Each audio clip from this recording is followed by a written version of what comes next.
Warning, if you can read this, we are sorry for your loss.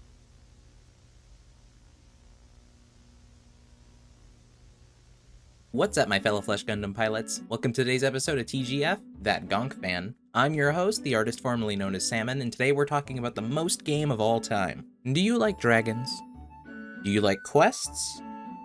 If you answered no to either of those questions, you may be entitled to legal compensation, and your loved ones are in immediate danger.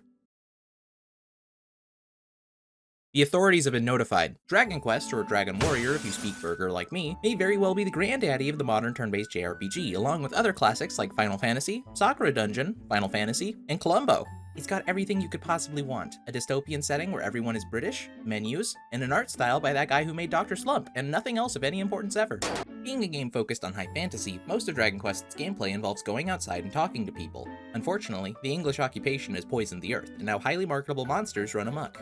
As a result, even a quick jaunt to the 7-Eleven becomes a matter of life or death, though if your average slime is a real threat to the townsfolk, I imagine showing them this video would be just as fatal. Death in this case just means losing some money and being sent to the game's starting point, unlike real life where you respawn in Connecticut with your gender randomized. Just in case anyone was wondering what this was about. Your hero is named Iowa, which is weird, but let's roll with it. Iowa is the descendant of someone who did a thing once, and since nothing ignites the gaming instinct like the cycle of abuse, it's your job to curb stomp these lovable slime bastards. Walk a few more tiles, fight a slime, walk, slime, walk. Okay, so remember when I said this game was the granddaddy of the JRPG? What I mean is it invented grinding. If your body count isn't in the hundreds by the end, check your cartridge to make sure you plugged in Dragon Quest and haven't just been holding your controller in a daze. In that case, don't worry, I've done that before.